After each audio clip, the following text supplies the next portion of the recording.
Hey, it's August 3rd, and we find ourselves in 2 Chronicles chapters 32 and 33. In Disney's Lady and the Tramp 2, Lady and the Tramp have settled down and are raising their family, 3 girls and 1 boy. While the girls are content to be house dogs, the boy, Scamp, wants to be a street dog. He hated all the house rules and thought that if he was a street dog, he could live quote-unquote wild and free.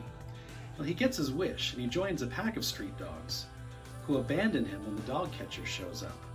In the pound, Scamp says, "I got everything I ever wanted, and it stinks." In today's passage, Manasseh apparently didn't like God's laws either. Instead of living like his godly dad Hezekiah, he wanted to live like the peoples around him who thought they were more free than he was.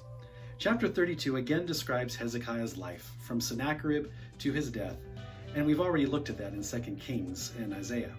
Chapter 33 describes the 55-year reign of Manasseh. In verse 2 it says, "He did what was evil in the sight of the Lord, according to the abominations of the nations whom the Lord drove out before the people of Israel. He undid everything that his father had accomplished. He brought back idol worship. He even burned some of his own sons as an offering. He used fortune tellers, omens, sorcery, dealt with mediums and necromancers." Verse 9 says, "Manasseh led Judah and the inhabitants of Jerusalem astray, to do more evil than the nations whom the Lord destroyed before the people of Israel." God warned Manasseh to turn back, but Manasseh didn't listen. So God allowed the king of Assyria, a fellow idol worshiper, to capture Manasseh with hooks and with chains, and yes, that is as painful as it sounds. Manasseh saw that his idols didn't make him powerful, and that his idols couldn't save him. So he cried out to God, and God saved him and brought him back to Jerusalem. Manasseh was a changed man. He lived the rest of his life worshiping God. But verse 17 says, "Nevertheless, the people still sacrificed at the high places, but only to the Lord their God." Manasseh's leadership still led the people of Judah and Jerusalem astray, including his own son. After Manasseh died, his son Ammon assumed the throne. And Ammon followed his father's bad example and worshipped all the same idols Manasseh had worshipped too. I can almost hear him say, "Dad just didn't do it right."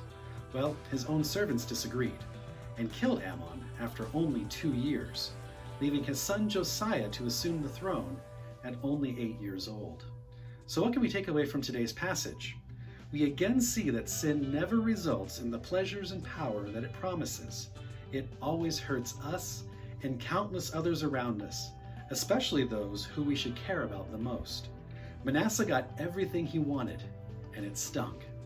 My prayer for us today is that we would learn from Manasseh and Ammon's mistakes, that we would never turn away from living according to God's word, knowing that only in God do we have true freedom and true life. If you haven't done so already, please download our Through the Bible reading plan at asperiacommunitychurch.org/throughthebible.